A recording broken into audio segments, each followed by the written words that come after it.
Welcome to the Flynn Brothers podcast. I'm John. And I'm Jimmy. Today's big idea: flawed legends belong in the Baseball Hall of Fame. We talk about one of our favorite childhood athletes, Barry Bonds, and his controversial career. Later, we talk about Charlie Hustle, Shoeless Joe, and other polarizing baseball greats who have Hall of Fame-worthy resumes but find themselves on the outside looking in. Finally, we discuss which made-up halls of fame we belong in and which ones have banned us for life. It's all coming up. But first, here's the best band named after a baseball team, the Solons.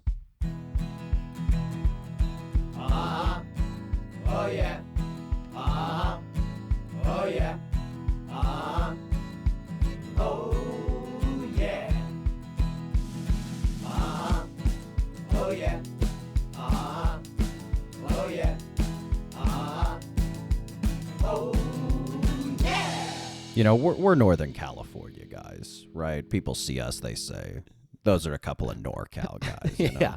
And, Yeah, absolutely. Part of being a NorCal guy is you love Barry Bonds. You know, anyone you talk to from Northern California, you know, a lot of Giants fans up there, but even if they're not, even if they're just kind of casual baseball fans, everyone up there loves Barry Bonds. Don't you find that to be the case? He's ours, you know, and I think you love a guy who can hit a ball real far. It's the thing that is in all of those Babe Ruth documentaries. What you remember is the crack of the bat. Right, all Like, these guys, who remember Babe Ruth. Yes, that is the thing that lasts and has legacy. and Bonds had the exact same thing. Absolutely, yeah. I remember, I went back on YouTube and watched his record break, and I think it's 756 when he broke Hank Aaron's record.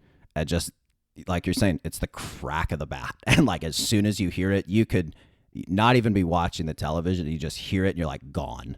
Yeah. Oh, yeah. Yard, right? Yes. Gone.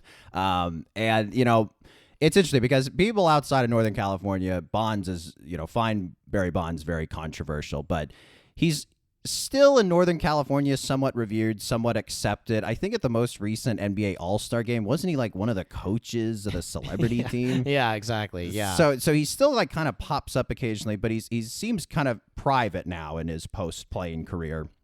I will say, when I was at Santa Clara, I think had a family member, like his daughter, so was attending Santa Clara, kind of coming in as a freshman as I was leaving as a senior. And I was at orientation day. I was working some booth, and, just kind of staring off into space. And I look up and I just see Barry Bonds 10 feet away from me. And I was like, oh. And I like looked around and no one was like crowding him or going. I was like, I literally had to stop myself from going up to him and, treating him like he's the Messiah.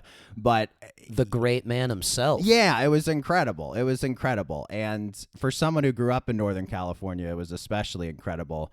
And I do just find it so interesting that, people feel many different ways about him. And we're going to explore some of that in tonight's episode.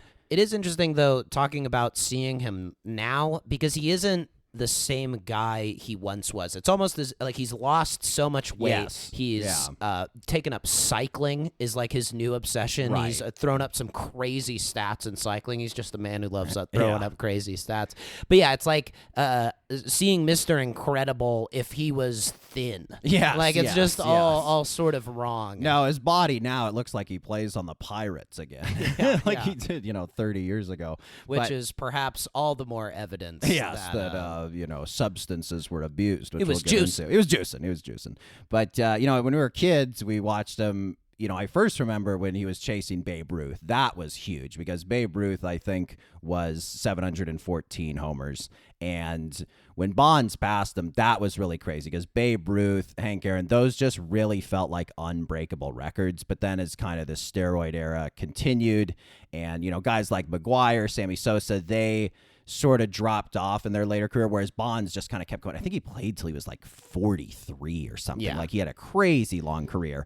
And, he passed Babe Ruth in 06 and then eventually passed Hank Aaron. And I just remember those last few seasons of him. The Giants weren't very good, right? The Giants were not really a good team when Bonds was on them other than one World Series appearance.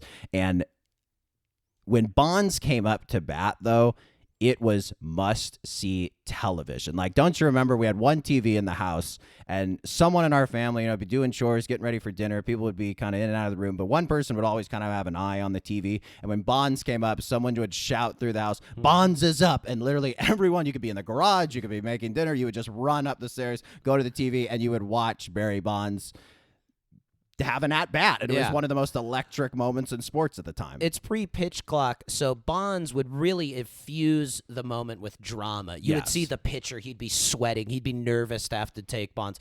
He'd strap on that humongous arm guard that he would have, which would make him look even bigger because pitchers would throw so inside to him. He was getting hit by balls all of the time. Right. The bat was just whipping back and forth like a toothpick. He had the dangling earring. You saw him just coiled power, ready to erupt. And it was like, you felt that a home run was a possibility every single time. It's like when Steph Curry shoots a three. It's not always going to go in, but every time he releases it, you're pretty sure it's going to go in. And it was same with Bonds when he went up to the plate. And, McCovey Cove, too, right? The bay where I think it's over the right field wall at Giants Stadium where that's not the name of it. What do they call it? AT&T Park now? Oracle? Is it Oracle now? Yeah. Oh, it might be Oracle. We'll have Will fact There was Pac Bell back in those days, yeah. It was named after a landline company. Life's changed. That's Oracle. Thank you, Will. But yeah, like seeing the home run splash into McCovey Cove, people would be out there in kayaks waiting for a Bonds home run ball.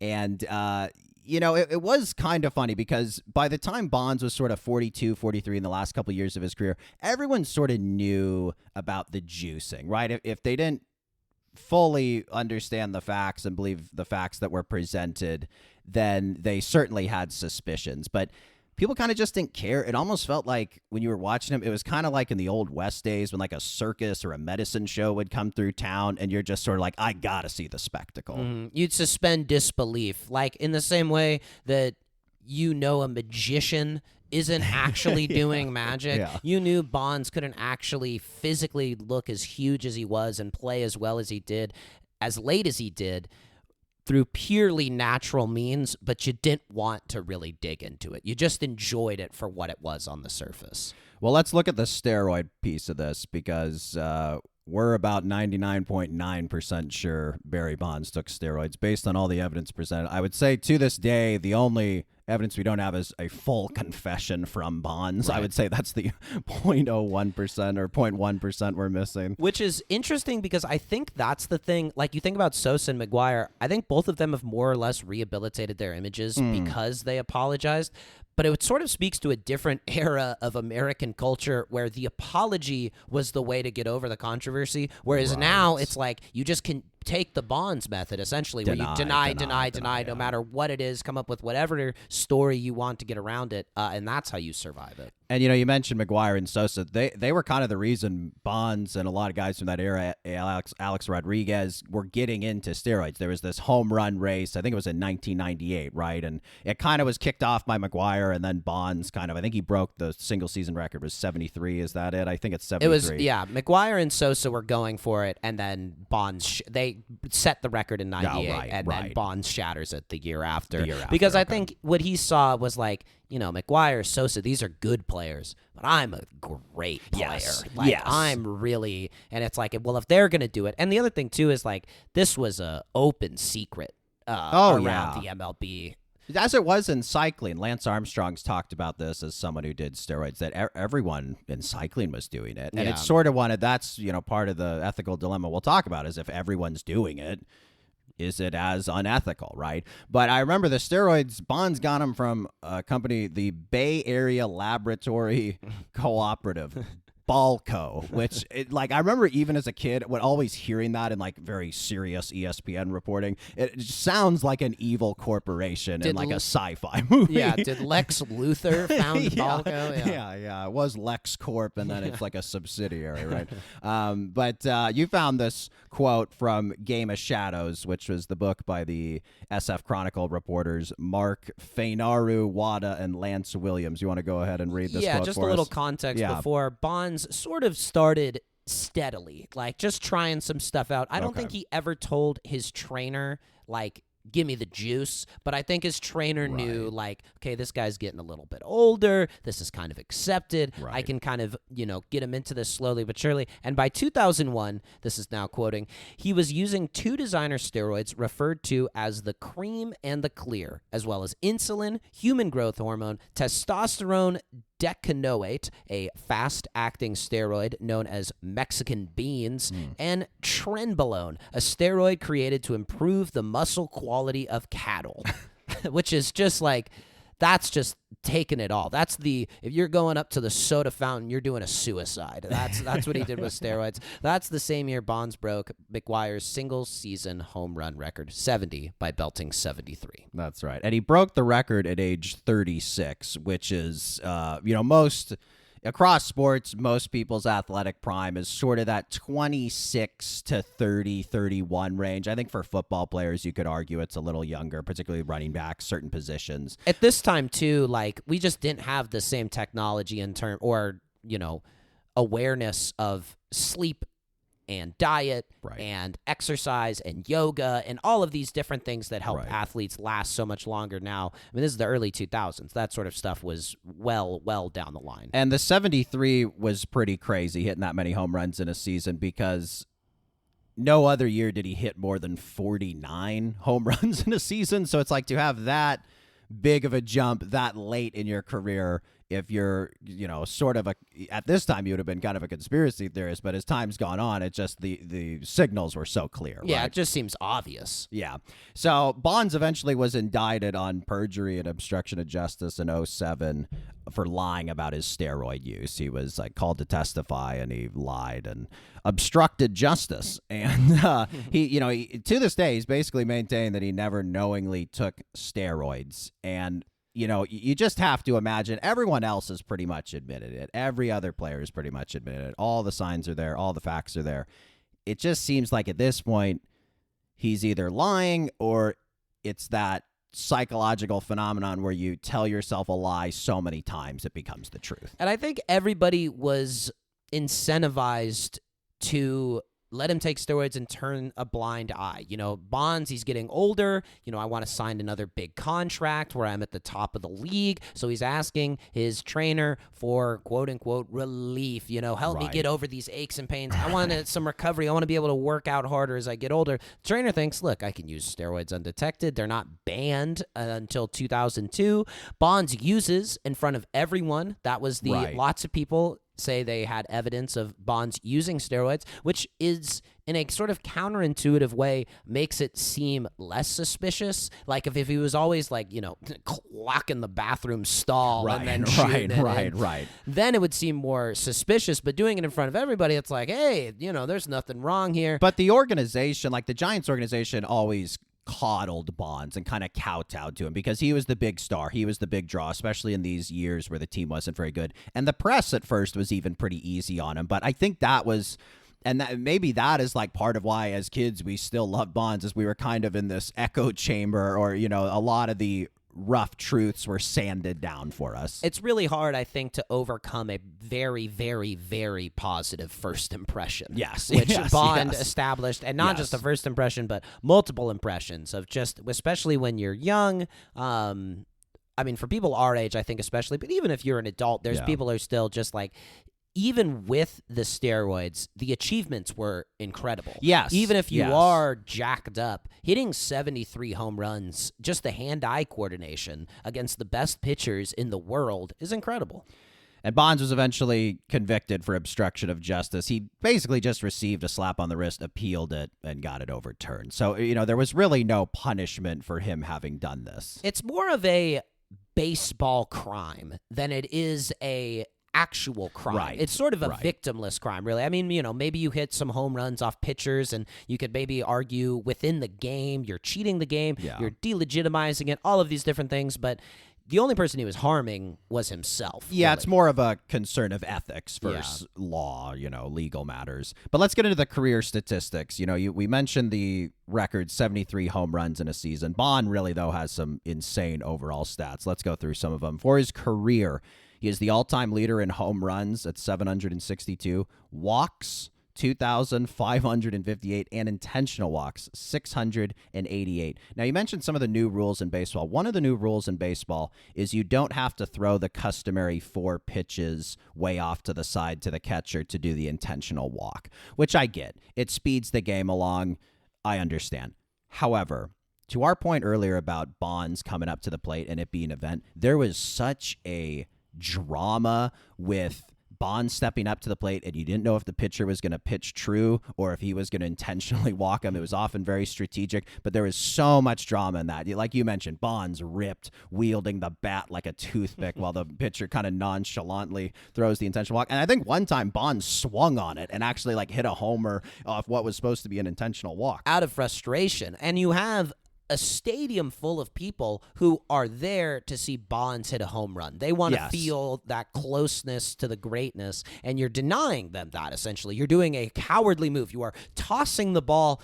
Like, physically, Bonds cannot hit the ball. If he steps out of the batter's box, it's a strike. Like, he can't do anything about it. And you would just whip the crowd into a lather, and then whoever's coming up next, that would add this extra juice to the game. Whereas now, I mean, I think it makes sense to move it along. But yeah, you do miss that little bit of showmanship theater. You found a great statistic about Bonds' wins above replacement. You want to share that? Yes, his wins above replacement for his career is 162. There are 162 games in a season. So you compare an average baseball player to Barry Bonds. That's how many more wins you get. You get a full season of victories over the career of Barry Bonds. You go 162-0 if he's which on is your incredible. team. Obviously, you torture the numbers. Not by a season, but if you torture the numbers enough, they'll confess to anything. That's what's happening here. So Bonds, he won 7 MVP awards, which is by far the record. The next highest is 3. There's a ton of players who have won 3, but Bonds 7 MVPs. It's just unbelievable. We'll get into kind of his pre-steroid stats as well because he has a pretty interesting case. In 2004, he hit a 609 on-base percentage. That is the single-season record. That means over 60% of the time he got on base. That is outrageous. Staggering. I mean, that is absolutely staggering. I couldn't even think of like an NBA statistic comparable to that would be like you shoot 80% from the field. Or like it's just absurd, right? It's absurd. But let's talk about Bonds and kind of some of the pre-steroid stats. So Bonds had 3 MVPs before he even took steroids. I think 1 was on the Pirates, 2 on the Giants. So again, he would be tied. If he hadn't won 7, he would still be tied for first with pre-steroid stats. He had also won pre-steroids 8 Gold Gloves, 7 Silver Sluggers, and had 8 All-Star appearances, all before steroids. I mean, that's really, really incredible. And I looked at this article by CBS Sports' Matt Snyder. It was called Examining Barry Bonds' Slam Dunk Hall of Fame Resume Before He Was Linked to Steroids. And I just want to read this quick little piece from Snyder. Mixed sports metaphor in the title there. Slam Dunk Hall of Fame. Oh, yeah. yeah. He's showing his hand as a basketball fan. But here we go. Here's Snyder about Bonds' pre-steroid stats. Quote, he had 411 homers and 445 steals. He was already the only player in baseball history to top both 400 homers and 400 steals. No one since has joined the 400-400 club. It's just Bonds. If we went down to 350-350, it's still just him. And here's a fun fact. If we go down to the only players with 330 home runs and 330 steals in their careers, we get Barry Bonds, his dad Bobby Bonds, and his godfather Willie Mays. Good genes, huh? Really incredible. And I think, too, the other thing those stats testify to is that Bonds was a blend of speed and power, whereas later in his career, he's just sort of known for power. Pure power. He basically, if you were to do like a Nintendo characters comparison, early in his career, he's a Mario. End of his career, he's a Bowser. He got a little speed, little power. You root for him, and then end of the career, it's like, oh, he's evil, but he's awesome. But some of the other criticisms about Bonds outside of the steroids, we mentioned he was never on great teams. I think for much of his career, he was not viewed as a quote-unquote winner. He only had that one great playoff run in 2002 when the Giants lost to the Angels in the World Series. I think it went 7 games. But he was basically always the star attraction on these middling teams, right? And basketball, you can get away with having one star player and being a decent team. It's harder now in the modern NBA. But baseball, you really can't get away with it. You need the balance on a roster of a lot of different talents, and I think Bonds was such a commodity and something that the Giants were willing to pay top dollar for that it hampered the rest of the lineup a bit. Outside of the steroid stuff, you look at a player like Mike Trout, and he's kind of like this generation's Barry Bonds, where it's like you're stuck on a middling team. You're a really great player.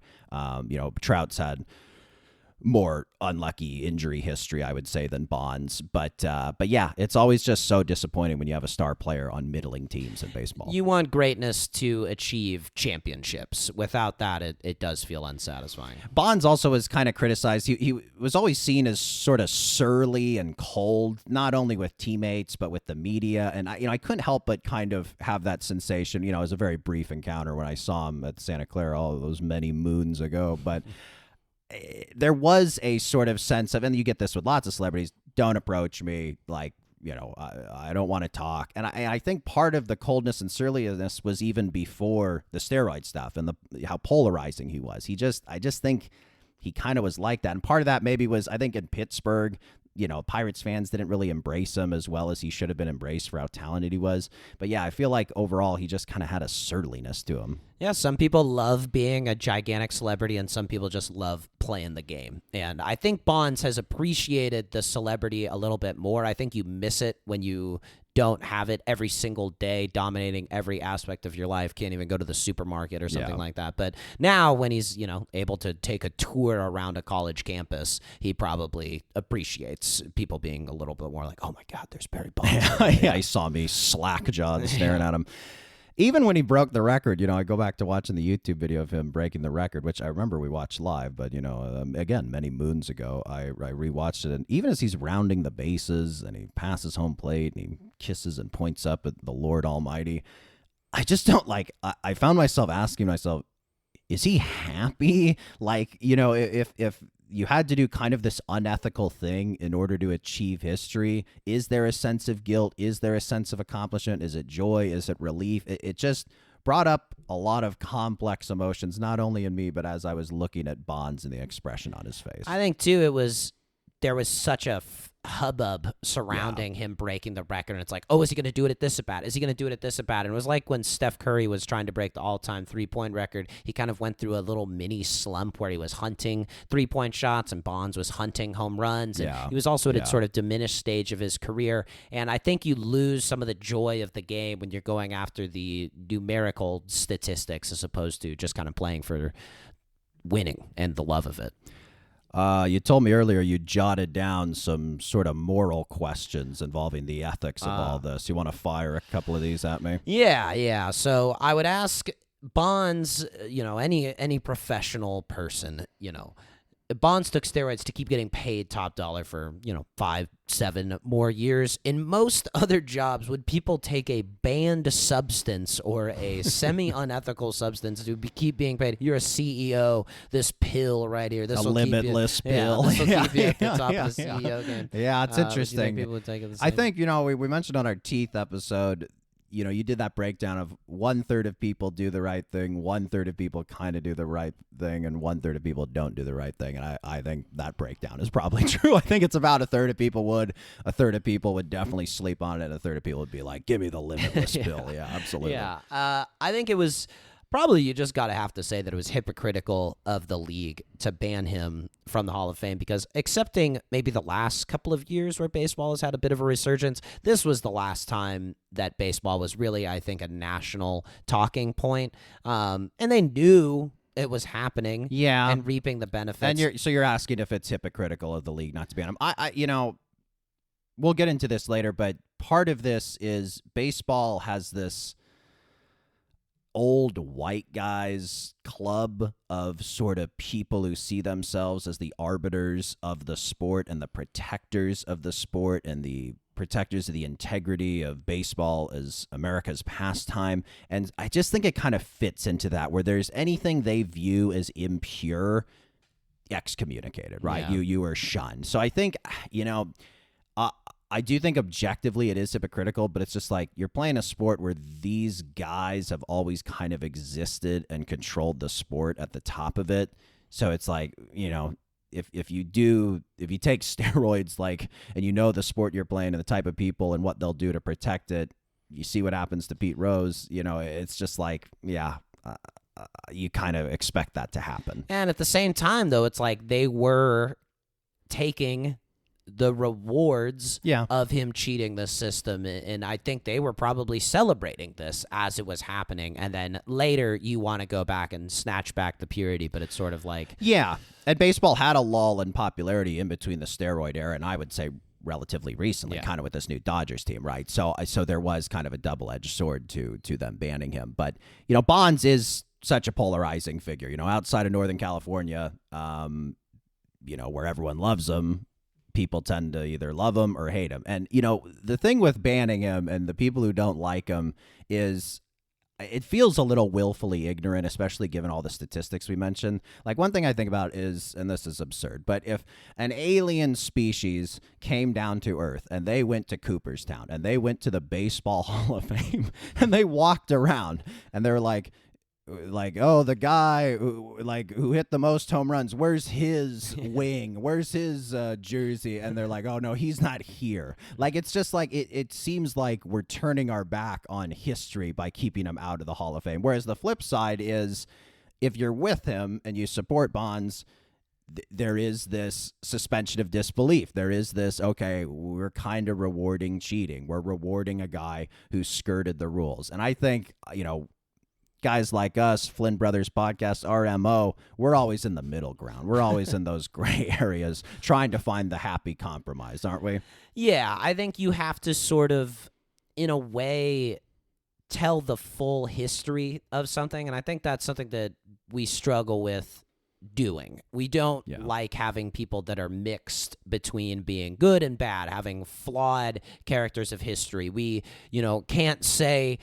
Well, it was important that Christopher Columbus was the first European person to land in the New World because of all of the atrocities that followed from it. And we went from celebrating him as this national hero and there's a holiday for it to now we basically never discuss him. And I think it would be better perhaps for us to find that kind of middle ground between the two of, look, Barry Bonds is one of the all-time best to ever do it, but the way he did it and the way he achieved some of the results was not ethical.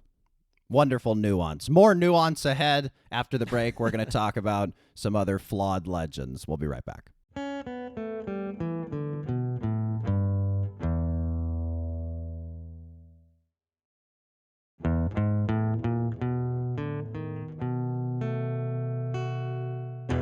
All right, we've gone on long enough without mentioning Charlie Hustle himself, Pete Rose, the perhaps most famous of the why aren't they in the Baseball Hall of Fame cases alongside Barry Bonds. Let's go over Pete Rose's resume. He played 24 seasons from 1963 to 1986. A lot of societal change in those 24 years. Pete Rose had 17 All-Star appearances at a record 5 different positions as a second baseman, left fielder, right fielder, third baseman, and first baseman. That is just staggering, the versatility. I mean, it's awesome that Ohtani is pitcher and hits, and what's his other position? Outfield. Yeah, kind of. And no, does he field? We're not sure. Here we are living it. We're gonna get crucified living in LA. Pitches and hits. Yeah, he doesn't play pitches field and ever. hits. I thought he he pitches played. and hits. He could. Yeah. He could. If he wanted to play the field, he could. Anyway, point stands. Jesus, doesn't he do enough? I thought he fielded occasionally, but yeah, just the incredible versatility, right, of Pete Rose. He won 3 World Series, an MVP, and a World Series MVP. And here are the big ones. He is the MLB's all-time leader in hits with 4,256. My God. Games played, 3,562. At-bats, 14,053. Singles, 3,215. And outs, 10,328. It is undoubtedly a Hall of Fame resume. I mean, it's incredible when a guy gets to 3,000 hits. Pete Rose has 4,256 hits. He goes past 3,000 and then almost is halfway back again. It's unbelievable. It's unbelievable. To be fair, he did hang on for a few extra years towards the end where he wasn't quite the same player that he always was. Maybe not even necessarily a winning player, but he was going to get those hits. It is incredible, too, that the all-time leader in hits has twice the amount of outs as well. More than twice. Oh, those were outs as a fielder he made. I believe. Outs that he made. Yes, as opposed to him getting out. Yeah. I see. No, he didn't get out 10,000 times. Look at us. We do our homework. But as prolific of a baseball player as Pete Rose was, he was also a very prolific gambler. And, after he retired in 1986, he managed the Reds until 1989. And he was known to love betting on football, basketball, horses, and baseball. He was investigated by the commissioner at the time, Peter Ueberroth, as he was the manager of the Reds, and was also investigated by the National League president and soon-to-be commissioner Bart Giamatti, the father of, please tell us, John? Paul Giamatti. Yes, cinema's greatest actor. That is a title Paul Giamatti has earned. My old man banned Charlie Hustle. That's Paul Giamatti talking about his dad banning Pete Rose. But anyway. Oh, really? Yeah. Yeah, he was nice of him to join us. Thanks. We had Bob Dylan a couple weeks ago, and then we got Paul Giamatti. Not bad. But anyway, there's this lawyer, John M. Dowd, who did most of the investigating into Pete Rose and his gambling, and the document that came out was called the Dowd Report. It's always so funny when these guys do the investigating and then they get the cool report named after him, Dowd Report, Warren Commission. It's like, you think they pick these guys based on their last name? It's like, you got to have a good, strong American last name if you're going to be investigating and releasing a report. Might be one of those things where the name just leads you into that field of work. Yeah, could be. Your name's Dowd. Oh, you're going to be investigating baseball. Yeah. So Rose, during the investigation, like I said, he claimed, I bet on football, basketball, horses, horses just like us. And it was found that he had bet on the Reds anywhere from $2,000 to some estimates of $10,000 a day. So this was a guy who liked gambling. Him and Otani's translator, they would have gotten along just fine. And see, we know some things about Otani. But, Rose, the whole time, he claimed he never bet against the Reds, and Dowd never found any evidence, but years later he's kind of disputed this. When we've talked about this before, you always bring up a funny thing where maybe it's true. Let's pretend for a minute that Rose never bet against the Reds. What happens when the Reds start having a losing streak? Yeah, the obvious next step is to bet against the Reds and put the worst players out on the field, or make costly managerial decisions. And it's a slippery slope. And, Pete Rose, the famous quote from Michael Jordan about his gambling is, I don't have a gambling problem, I have a competitiveness problem. And I think Pete Rose was similar. You don't hang on for, over 2 decades in the MLB and go straight into managing and gambling the whole time if you don't have a competitiveness problem. Yeah, absolutely. Wanted to win at everything. And I think these guys, particularly when you're going from managing to playing, you want the juice of being out there on the field. You sort of feel powerless in a way, and I think gambling helps kind of fill the gap. And sort of just to shut up the investigation and all the rumors and everything, Rose eventually just accepted his place on baseball's ineligible list. And so Bart Giamatti banning Pete Rose, it was really kind of the only major thing he did during his tenure as MLB commissioner. He died, I believe, after 9 months on the job of a heart attack. And so there is, even to this day, this reverence from the subsequent commissioners toward Bart Giamatti. And any time it's brought up, a reporter asks, what about letting Pete Rose in the Hall of Fame? They're always like, they give some mealy-mouthed response and just kind of kick the can down the road. So it is interesting that you just had such a short tenure, but there is such reverence from all the subsequent commissioners. Yeah, I think, though, the crime that Pete Rose commits really gets at the heart of baseball, whereas Bonds is cheating it on the field, but he was cheating because he wanted to win. Pete Rose is calling into question whether both teams are doing their best to want to win, or if one is trying to throw it, which I think whenever that suspicion enters a sport, you're really in trouble. And I think that's what a commissioner doesn't want to seem soft on as a commissioner. It's like, you can't be the one who's like, well, if some of our guys are throwing games, that isn't that big of a deal. Like, you need to have a sort of a hard stance on that. But this hasn't dampened the love that Cincinnati has for Pete Rose. I was watching the Pete Rose documentary, and there was a writer there who says, I've been going to Reds games for generations, and at every Reds game I've ever been at, whether it's home or away, there is a Pete Rose jersey. And I think Pete Rose, obviously to Cincinnati, is akin to Barry Bonds to the Bay Area, Northern California. Yeah, that there's 100%. this guy who I just have so many positive memories associated with this person. I can't take all of those away just because he did something wrong. Do you think you agree more with the MLB's stance banning Rose versus Bonds, or just two different of cases? I think Rose, there's a better case for it. Because, case, again, okay. Bonds was cheating to win. Rose was throwing into question whether he was putting his team in the best position to win. And I think the other thing, too, is it's a crime of selfishness, where baseball is a sport, obviously, that you somewhat play individually. I mean, most of it's one-on-one matchups, pitcher, hitter, the hitter to fielder, et cetera. Occasionally, you have the moments of teamwork. But for the most part, you have to sublimate. You have to take the sacrifice bunt, the fly out deep to get the guy in from third. All of these different things that are revered about baseball have to do with the team aspect. And any team sport, when you put your own selfish wants and desires above that, that's a major no. Well, is it time for another edition of John's Brief History as we segue into our next flawed legend, Shoeless Joe Jackson? Can you please, John, give us your brief history of Shoeless Joe Jackson? I can. Shoeless Joe Jackson, born into extreme poverty. By the age of 7, he was working 12-hour shifts in a textile mill. Never went to school. Uneducated, illiterate. In restaurants, as he got older, he would wait to hear his teammates' orders and then just choose one of the things that they order. He wouldn't read the menu.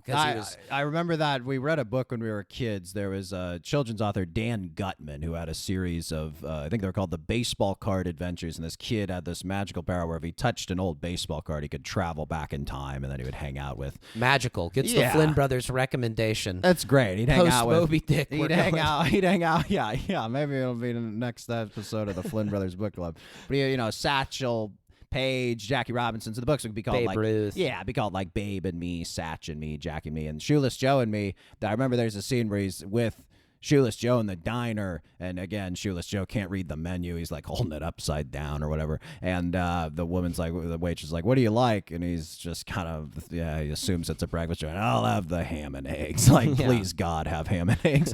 Very, very good. We did our research, and so did Dan Gutman. Sorry to interrupt your brief history. At 13, he's spotted and he gets recruited to play for the Mills team, this textile Mills team. Starts as a pitcher, but he throws so hard he breaks somebody's arm. Wow. And nobody wants to bat against him. He was this phenom. He was the youngest player on the team. He goes to the outfield, and just a prolific hitter. Babe Ruth bases his swing on Shoeless Joe Jackson's. Wow. As a rookie, he hits .408, which is the best ever. It's just... It was the best. Yeah, I think it was the best ever for a rookie, although he didn't win the batting title that year because I think Ty Cobb hit like .412 or like something. Some of the guys back then, it was unbelievable. Well, it's a completely different game. You're just sort of smacking it, into play. The ball is dirty and misshapen and dead guys ball are throwing era. junk balls. He got his nickname because these new cleats that he was wearing gave him blisters, so he took him off for an at-bat. He gets on base, and as he's running on the base after another hit, I think, on his way to third, a heckler calls out that he's a shoeless son of a gun. Nice. And so Shoeless Joe Jackson stuck everything. Then he has an unreal 3-year stretch. He wins the World Series in 1917. He misses 1918 because he's working in a shipyard for World War II.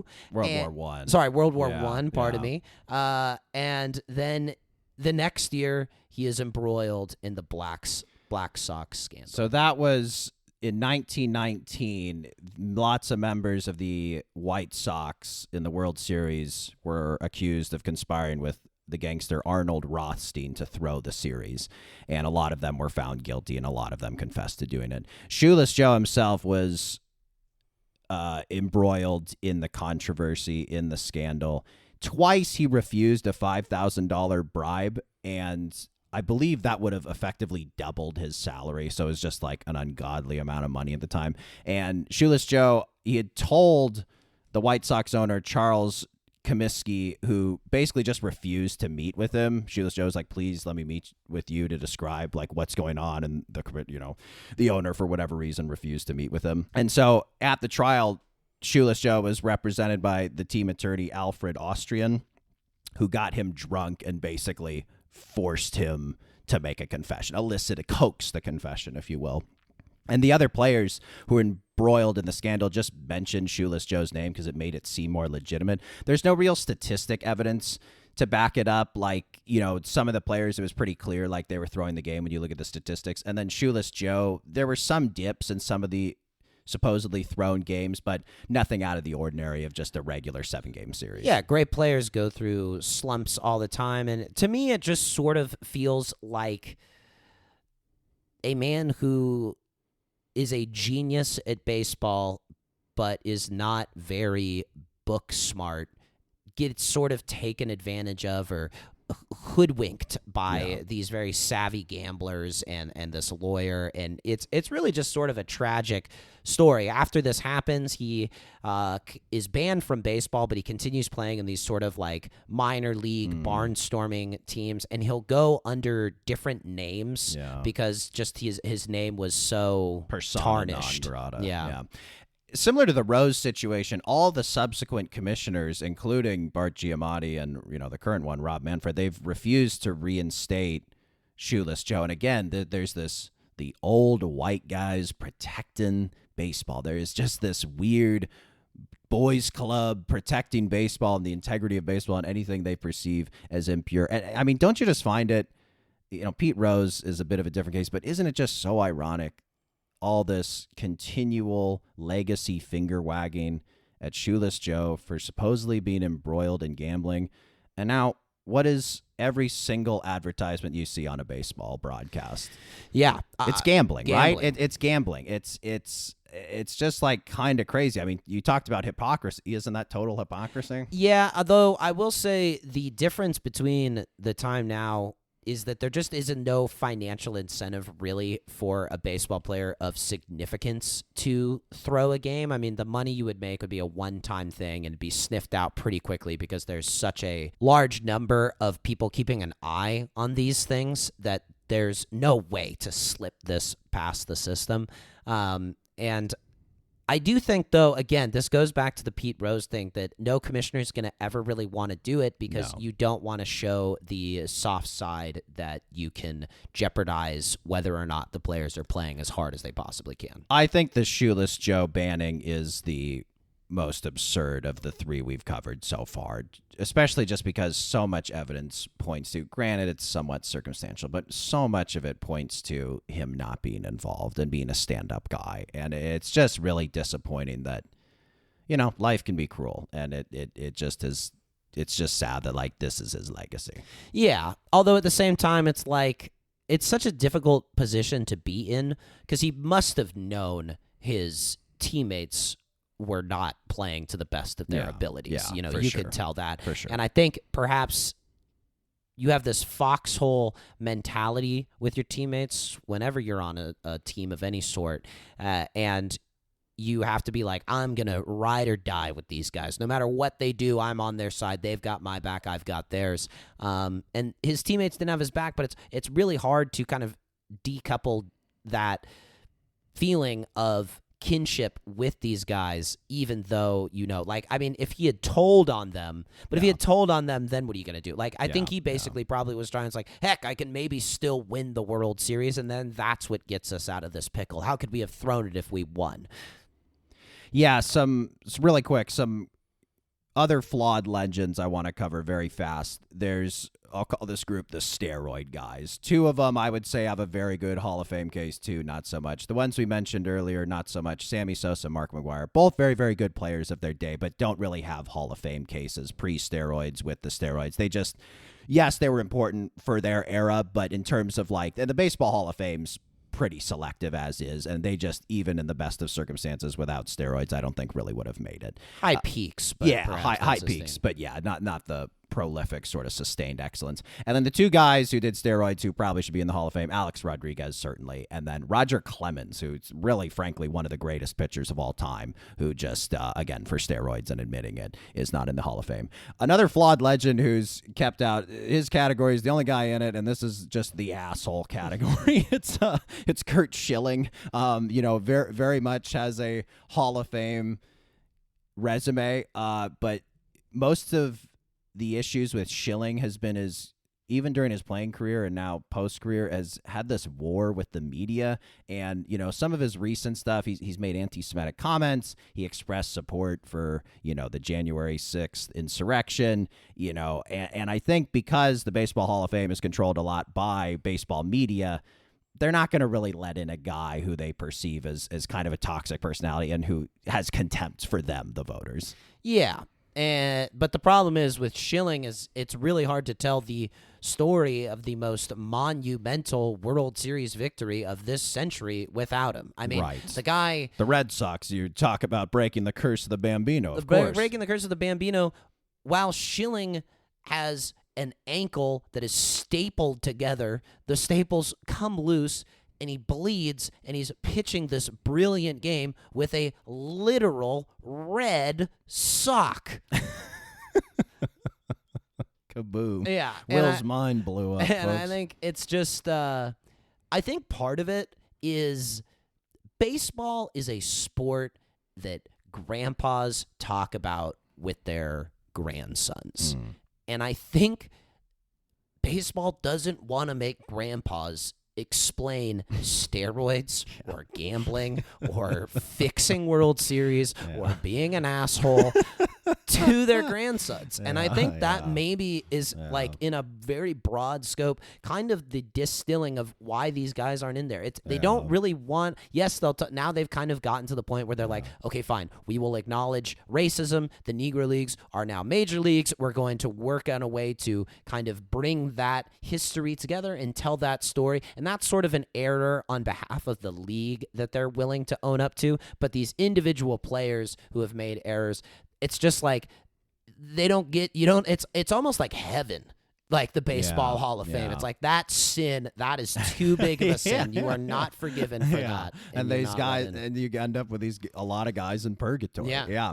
And well, it looked like, we mentioned him earlier, it looked like Ohtani might have been headed for being banned for life, with him being involved with the translator who was obviously placing all these bets, seemingly using Ohtani's money to place these massive bets. I think there was, I'm probably wrong on this, I think it was something like he was betting like 30 grand a day or something. It was some absurd figure. Huge amounts. He must have had a ton of downtime. But, at the end of it, Ohtani was just kind of found to be naive, kind of sadly naive, that he just let this guy who is the number one guy he trusted in this country betray him in this way. And then I think the guy's been sentenced to jail time and everything.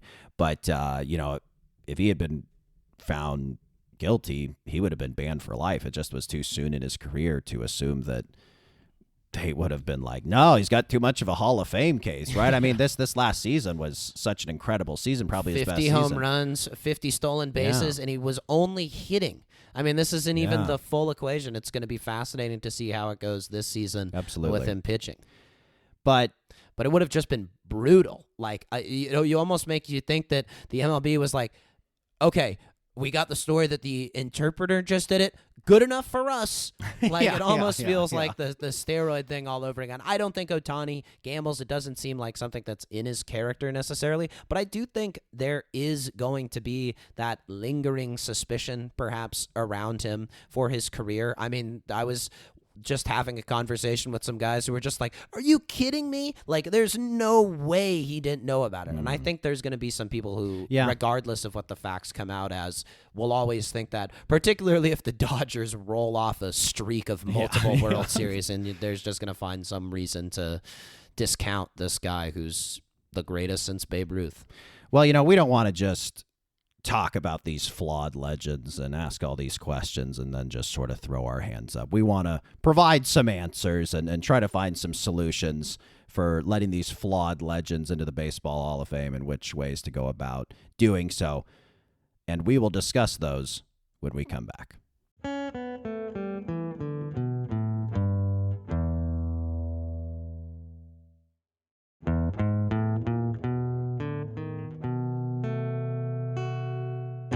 All right, all podcasts we've been talking about these old white guys protecting baseball, and I think it's time we try to puncture their mighty walls and find some solutions for getting these flawed legends into the Baseball Hall of Fame. I think to these guys' credit, what they're protecting is worth protecting, because I'll ask you this. Don't you find that with baseball, there's something about it that makes it maybe just a little more sacred than other American sports? Yes, it's older. It goes back to the time before television, even radio was kind of in its early days with baseball. It just is, it's like sumo in Japan. It goes back to the Civil War. Yeah. I mean, it's like the country was still fractured when baseball was coming around. Exactly. Because it's so cohesive now.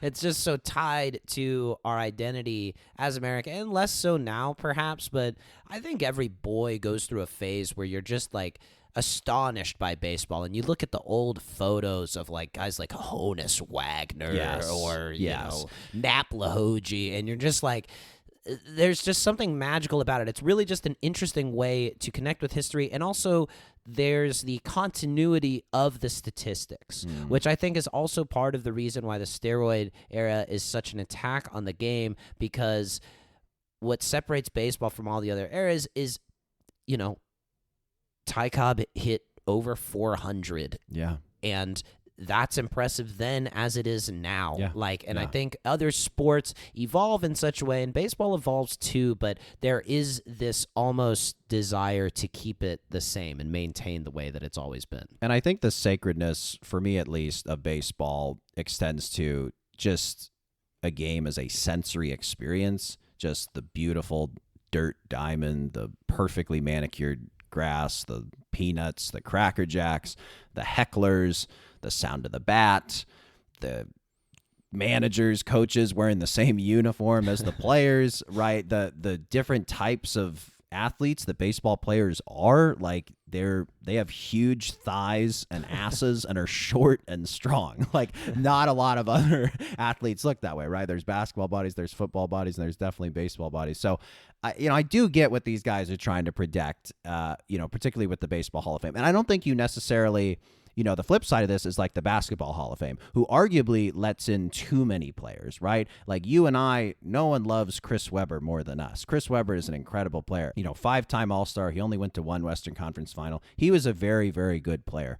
But you see why it took him a while, the NBA the Basketball Hall of Fame to let him in, just because, if he was a baseball player, he definitely wouldn't have gotten into Cooperstown, right? Yeah, there's a bit of a feeling of did not completely fulfill his potential. And yeah, baseball is just like you said, it's like getting into heaven. It's like, did you honor the Sabbath? Did you pray every day? Right? Did you do all these things? Check. Okay, you're in. But if not, you're on the outside looking in. And, I think another thing that's been good that the gatekeepers of baseball have done is incorporating the Negro League statistics, right? Seeing guys like Josh Gibson, Satchel Paige part of this, like that's really, really cool. Like even when we were doing the homework for this, I hadn't looked at baseball stats since I was like kind of young. I used to be obsessed with them when I was a kid, but now older looking at them, I'm like, oh, who are all these new names? And I was like, oh my God, like they finally did the right thing, right? So I think, changing the sport, the pitch clock, the intentional walk stuff we talked about, there have been these little concessions now in the modern era where it's like we can maintain the sacredness, the integrity of America's pastime while also bringing it into the modern world. I do also think, though, that baseball, in addition to being somewhat gatekeeper-y, they have had more scandals over the years. There isn't really a equivalent in basketball or football to these guys. There's no known steroid users in basketball or football. There's no known guys who threw games or bet on their own teams. I mean, there's a few fringe NBA players who have been exposed recently and investigated, but no, never like a major figure. And there were, obviously accusations of guys doing drugs and things like that in the NBA, but that was more just hampering their own abilities. Yeah. It didn't make them better. And so it is this sort of unique sport in that it's as hallowed probably as any of them, but it also has the most maybe grave violations of what we consider to be acceptable for athletes. All right, let's get into the solutions. So the one thing you have heard ever since Bonds broke the record is this. Should there be an asterisk on Bonds' home run record? That's the word, asterisk, right? It's like saying it's just one of those words that become so overused in its context, like PC or just things that have been totally corrupted. But the asterisks on the stats, I've never been a huge fan of that, just because I think it's a little difficult. I mean, you could put an asterisk on it, I guess, like in terms, it's not like we live in a world where people are like buying books of stats anymore, right? Like these great baseball books that we used to have when we were kids, right? People are just going to like pages on the internet, right? So it's like, I don't think it would have the same effect of like a typical asterisk or footnote. What do you think? Is the asterisk, good Lord, asterisk solution a good one? In a way, yes, actually. Because it does need the explainer. What I was thinking with the grandpa and little boy is there should almost be like a PG-13 or R-rated wing of the Baseball Hall of Fame that these guys are in. It's and like 16 and over. Yeah.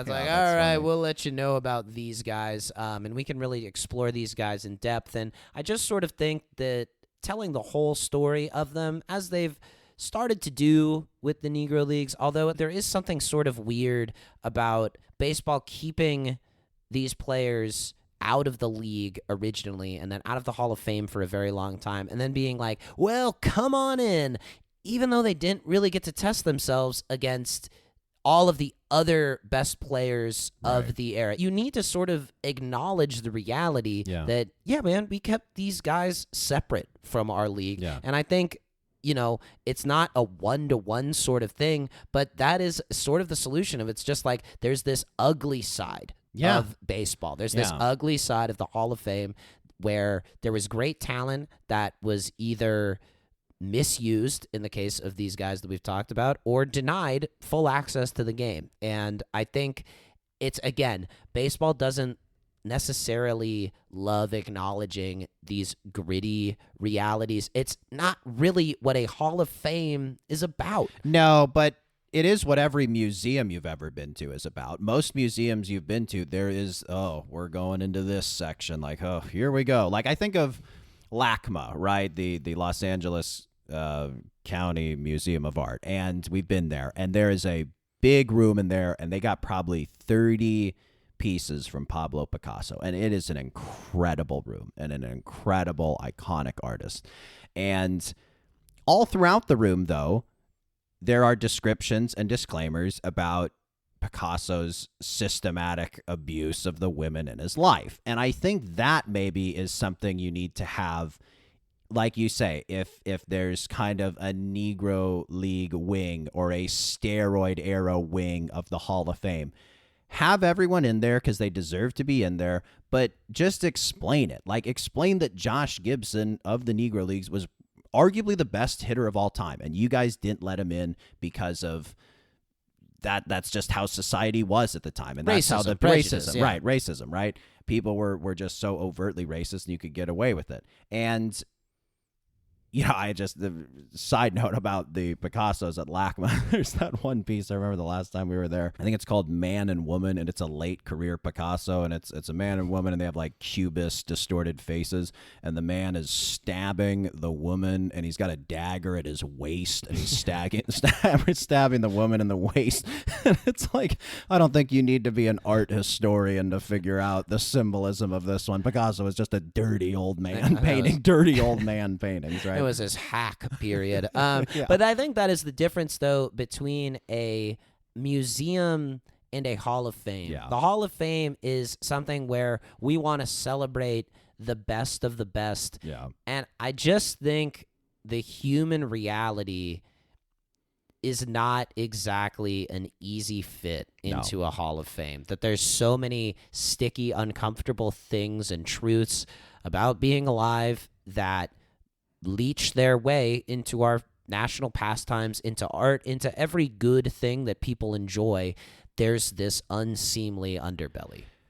The Hall of Fame is, as you've been gesturing at before, where grandpas and grandsons go to smile and look at all of baseball's greats. But I think there's room for both. I think you can push the Hall of Fame into this more museum space where you have these disclaimers, you have these descriptions, you let in these flawed legends who we've mentioned who deserve to be in there, and you just explain.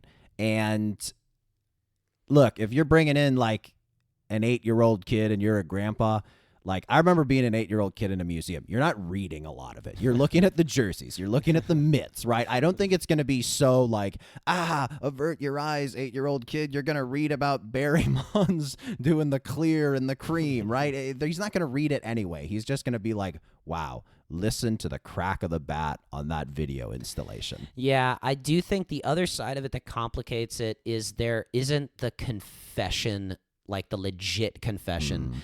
Barry Bonds has never confessed to it. Pete Rose sort of is weaseled his, just sort of, fine, ban me, whatever. I don't really want to get too much into this. And, Pete Rose has passed away, and in the documentary as well said, I don't want, after my death, to be honored, which Trump did.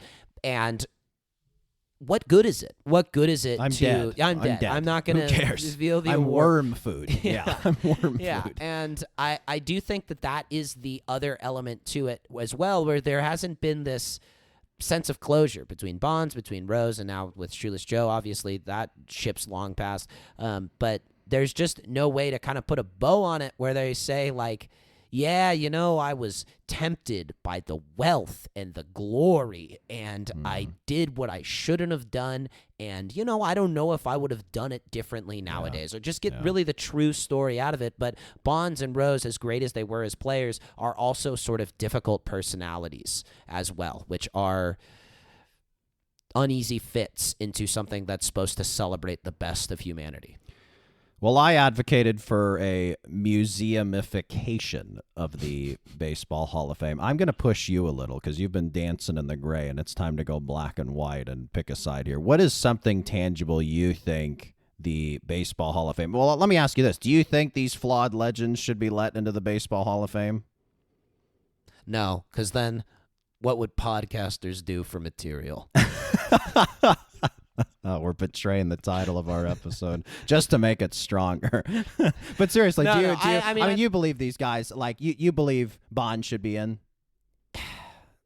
Really? Wow. Well, it's just, what is, if they change the mission of it, then yes. But I do think you have to. I think you have to. Yeah. It is willfully ignorant if you keep out Bonds, if you keep out Pete. You have the guy with the most home runs and the guy with the most hits are not in your Hall of Fame. That is crazy, is it not? They jeopardized the game. They jeopardized what was sacred about the most sacred of sports. Yeah. And I think that is what will be the fallback of anybody who's trying to keep them out, is that, and they were unapologetic about it too. Yeah. They were like, I cheated. But what about Shoeless Joe? Shoeless Joe, these are just, I think it actually adds to them that these are basically like the three tragic heroes of baseball. Guys undone by, an upbringing where he didn't probably receive the education that he needed that would have allowed him to get out of a difficult situation. A guy who was so competitive he couldn't stop himself from gambling, and a guy who wanted to extend his career for money and glory. And I think having them be on the outside is somewhat poetic justice for how they made choices in their life. And it's not like you can't learn about these guys, and perhaps they don't belong in the institution if it is the way that it remains, that is meant to celebrate the best of the sport, even though they were some of the greatest players of it. that brings up a good point. You think about Shoeless Joe. He played 100+ years ago. How many baseball players do we even remember from 100+ years ago? Would we remember him as much if he hadn't been unfairly caught up in the Black Sox scandal? I mean, there is something to it. To be frank, though, you move far enough down any timeline, everything's forgotten. I actually have thought of an idea.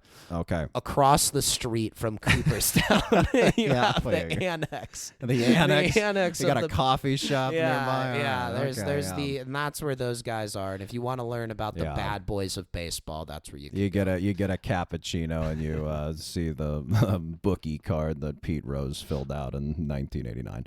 All right, great. Okay, well, we may not be able to agree on the Baseball Hall of Fame. But it's about time we have a we need a little contentiousness on it. We're keeping the title, though. They belong in the Baseball Hall of Fame, these flawed legends. But when we come back, we're going to talk about which halls of fame we belong in.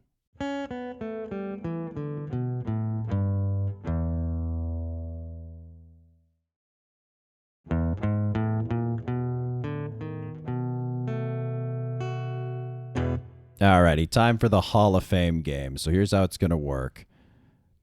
We are going to decide what halls of fame each of us get into on first ballot, which halls of fame we deserve to be in but are deemed ineligible, and then which halls of fame we are banned from for life. I will pick your Hall of Fame. You will pick my Hall of Fame, and then I think we should each pitch one for kind of the Flynn brothers, if as a duo, if is that too egotistical? We'll see based on what halls of fame we end up. First ballot, sexy brothers Hall of Fame. No. Okay, so let's start. We'll do which halls of fame are you getting into on the first ballot? You want to go for me or should I go I'll for start, you? buddy. All right. I'm inducting you into the Ordering at Restaurants Hall of Fame. Oh, wow. Thank you, buddy. My brother is an exceptional orderer at restaurants. He always makes the best selection.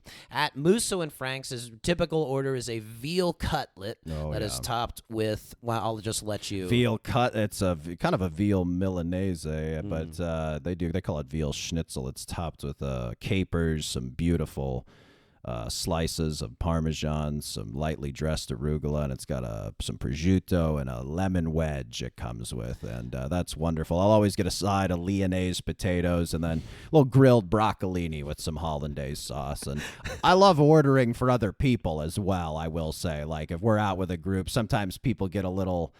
They can't hear the waiter if they're far away sitting, or they get a little nervous when it's their turn to order. So I'll just be like, all right, what are you having? And bing, bing, bing, and I'll just do the one big order. I like doing the one big order for the table. You like being the legend. You like being the main character at the table. Yeah. You will be.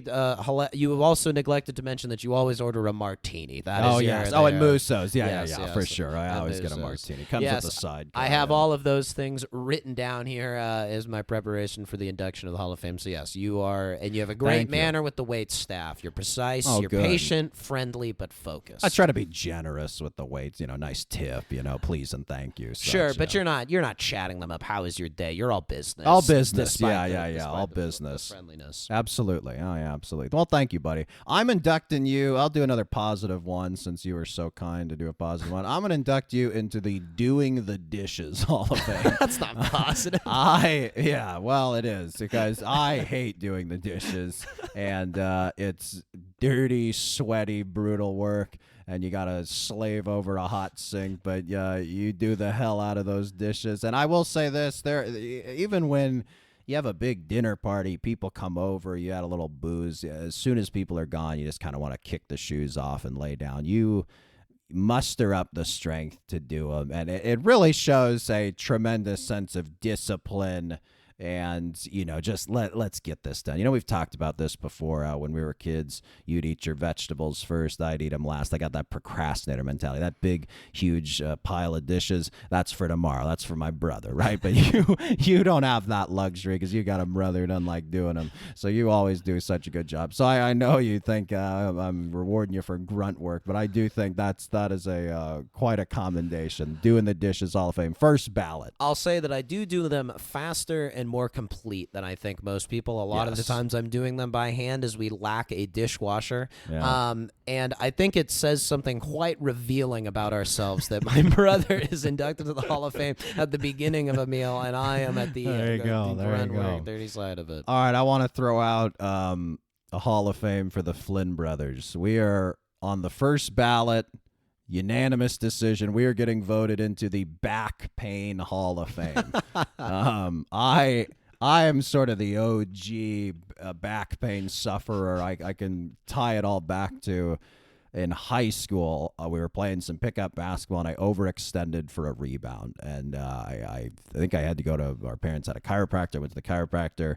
And I went to him a few times in high school and then in college. I don't have the greatest core in the world. I got a bit of a gut, and they say that'll contribute to back pain. So I try to do some core work, try to do some yoga to alleviate it. But your back pain's a little more recent, but just as severe. I've been immobilized for several episodes. For the last, I would say, 3 weeks, I've been doing back stretches every single day and core strengthening workouts, and I think it's just going to be a feature of the rest of my life. I think you hit a certain age and you just have to start maintaining the back and core. And there is nothing people hate listening to more than you complain about your back pain. Enough said. I'm going to induct us into the One Car, One Apartment Hall of Fame. My brother and I have shared a car and apartment in Los Angeles for 6 years. Yeah. I'd be surprised if there are any other siblings who have gone that Yeah, long that's true. I'd like to see doing that. if Luke and Owen Wilson are doing that.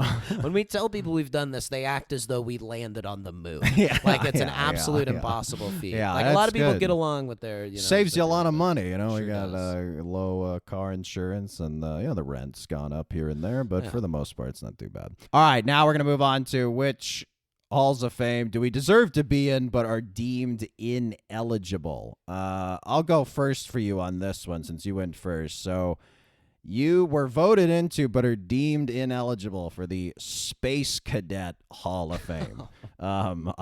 You were, for those who do not know, my brother Johnny's a little spacey. He forgets appointments, scheduled events. He sometimes forgets to set his alarm. Whether Looking Pete Rose got out or was getting out. whether looking both ways before crossing the street. I do think you were voted in unanimously. To this, I think everyone realized you were good and spacey, and you deserve to be in the Space Cadet Hall of Fame. However, you forgot all about the induction ceremony. You forgot to put it on your calendar, so you didn't show up. So they're like, we can't, you'd think it'd make your case stronger, but they're like, for God's sakes, he's at least got to show up to the induction ceremony. So Right. unfortunately, you were deemed ineligible for the Space Cadet Hall of Fame. Well, Sorry, this segues nicely into my induction of my brother into the Prick Hall of Fame. buddy. My brother is a prick. He has a legendarily short temper. He seeks to demean me at many opportunities, as you've seen him induct me into the both Space Cadet and Dishwashing Hall of Fame. Common refrain of his is that he's 5 steps ahead of me. Yep. He'll call me. John plus 5 equals Jimmy. Yeah. He will call me a boy, despite the fact that I am older than him.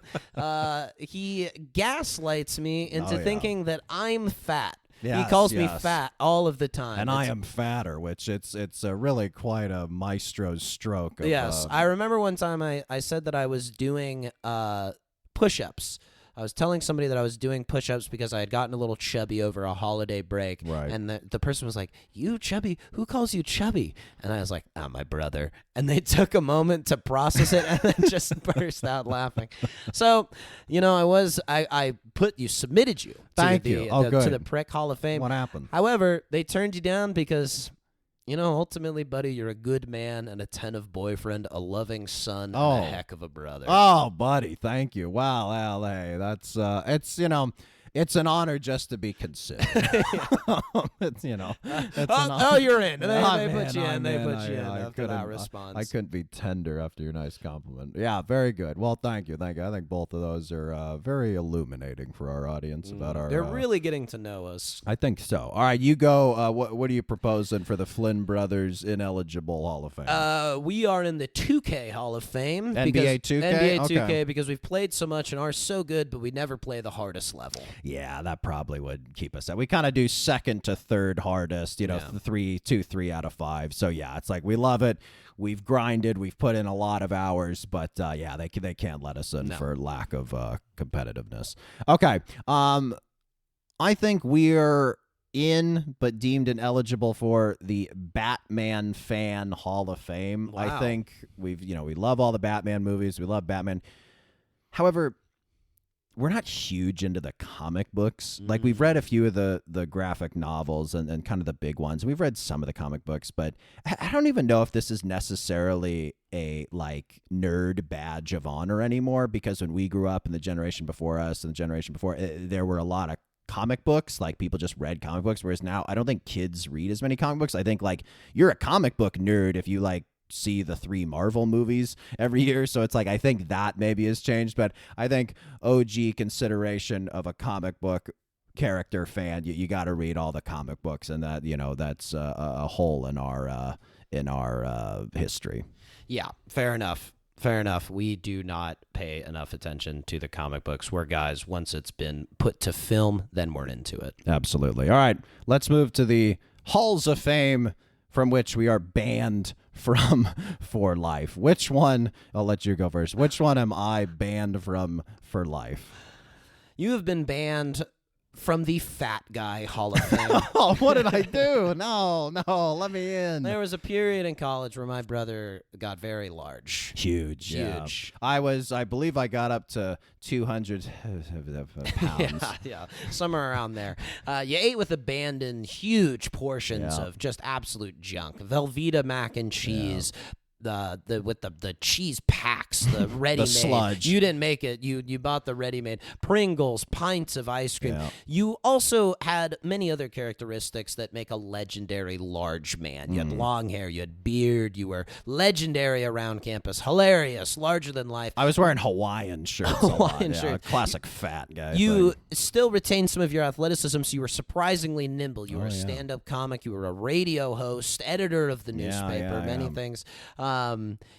Once you graduated, though, the party sort of ended. There was a Right. Thanksgiving. I remember we were in Bodega Bay. We had just stuffed ourselves to the gills to the point where it felt as though we had gotten lap band surgery, yet disregarded the doctor's advice To not overeat. to not overeat. We were sitting in the hot tub, allowing the hot water to help us digest. You hoisted yourself to the rim of the tub, Yeah. and I looked at you and beheld you in all of your glory, and it was like, buddy, we need to make some life changes. Yeah. And in fits and starts, you've committed to your health. Yeah, You're yeah, stretching, working out. You eat better, Thank less you. meat, less junk, more vegetables.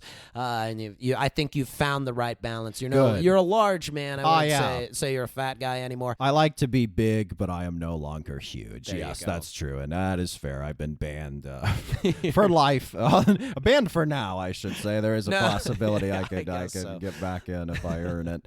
But all right, time to ban you. I got to ban you from the Glass Jar Peanut Butter Hall of Fame. This will involve some storytelling. So my brother and I, we love peanut butter. We're the rare couple of fellas who, when we buy peanut butter, we buy both creamy and chunky. We like both. We like both types of peanut butter. We don't discriminate. We like both. We used to love this brand called Laura Scudder's. I think it's maybe California based. I'm not sure, but it's really, really good peanut butter. And they come in these glass jars. And I remember when we first moved in together, we were buying Laura Scudder's, loving it. And we had it in the fridge, and you were going for it one day. And as you pulled it out of the fridge, happens sometimes. You got lotion on your hands, or the glass slips out of your hand. Condensation. Yeah, it fell out of your hand, smashed to the ground, and you can't, with a glass jar of peanut butter, if it breaks, you can't have it. You can't pick glass out of your peanut butter, right? It's a health hazard.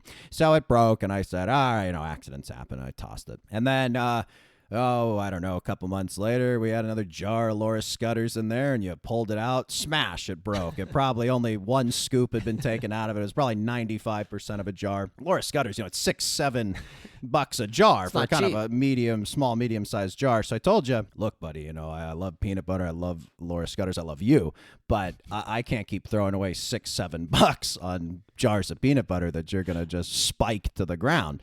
And so I said, if you break one more, we're never buying glass jar peanut butter ever again. And lo and behold, a couple of weeks later, the condensation on that jar got the best of you, shattered it, and you looked up at me with a sense of, That's it. I done did it again, and that's it. So since If I was a dog, my tail would have been between my legs. I would have rubbed your face on the smashed peanut butter. But yeah, that was it. So no more glass jar peanut butter. We buy a plastic jar, and we've been doing our. I'd say our relationship's been a lot better ever since then. Yeah. All right, I'm gonna do now the Hall of Fame. We are both banned from. We are both banned from the Eating Slowly Hall of Fame. Our whole family, I think, might be banned from this. The Flynns are voracious eaters. When we get down to the dinner table, we watch like old Simpsons episodes, and Marge will be like looking at Bart, Homer, Lisa eating their dinner, and they're always like rah rah rah rah rah. And they're like shoveling food in with both hands. That's literally us. I mean, we go to dinner parties, we finish before everyone else. You and I in particular, it's always a race, and it was never like we didn't have enough food or like you and I were picking off each other's plate. We just love food. We love getting after it, and truly, like anyone we date or we're friends with. We're always ordering the dessert, ordering another drink, ordering another plate while everyone's kind of just getting settled in their meal. We apologize. I have to make a conscious effort to not eat so disgustingly Absolutely. fast. But you agree, banned for life. Of course. But we're in the Eating Fast Hall of Fame. That's true. That's true. Yeah, the sort of other side of the coin there. I would say we are banned from the College Media Awards Hall of Fame. Yeah, that's true. And one of the first times my brother and I went down to Los Angeles, I had been informed that I won an award for an article I wrote about legendary guitarist Dick Dale, the creator of Miserlou, the song that goes doom, plays in the opening credits of Pulp Fiction. Yeah, very Pump famous It Louder was a famous remix of the song by the Black Eyed Peas. I interviewed him. I was probably one of the last people to interview him before he passed away from cancer. It was a great article. I stand by it to this day. Felt I deserved the award. We show up with 2 other members of the staff of our paper. They put us up in a hotel. Yeah. We have a very nice day. We celebrate in the way that college students are known to do. And perhaps we celebrated a bit too hard. We even brought a beverage in to the awards. And we're getting a little loose. The awards were very long. Part of the way that they get these people to come to these awards is they give out a ton of awards because they want a bunch of people to come. So this ceremony ended up lasting a lot longer than we thought. And our sense of decorum for the awards and the ceremony diminished slowly but surely until finally we arrived at my category. I am expecting to win first prize. Right. First place. You were told you won an award. I was told I won an award. I assumed it was number 1. They say, honorable mention, John Flynn. Yeah. Which was basically 4th place because they went Fourth names place. with 3, 2, and 1. Yeah. When my name is called, I let out a woohoo! Walk up, take the award sarcastically, and plop down and sarcastically applaud the rest of the awards. It was so bad that an email was sent to the professor in charge of the student paper describing the behavior of the Flynn brothers. It was worth mentioning that I was very much a tag-along. I decided I was huge at this point, but I wore all black and sunglasses indoors, and I pretended to be your bodyguard. So you'd be walking past and say, excuse me, folks, award winner coming through. We were so cocksure, so positive you had won first place, not a mere honorable mention. So, yeah, we were quite belligerent. It's a good thing we graduated because we would certainly not be invited back. Earlier that day, I was walking back from the hot tub when I saw a panel and just feeling loose, feeling like it'd be a hilarious thing to do. I walked in my towel and I asked a question at the panel. You were feeling loose. They banned me. I'm banned. banned. We're banned. It is a shameful episode. It is the worst I have ever represented at an institution that I've been involved with, and my apologies. Look how far we've to the come. College Media Awards. And here we are. And it's time to wrap up. Congratulations on your Hall of Fame selections. And to you, buddy. Please subscribe, comment, and leave a rating. Send questions, comments, or big idea suggestions to our business email, flynnbrospod@gmail.com. Thank you to our producer, Will Slade, and we'll see you next time on the Flynn Brothers Podcast. Take care, buddy. buddy. You take care.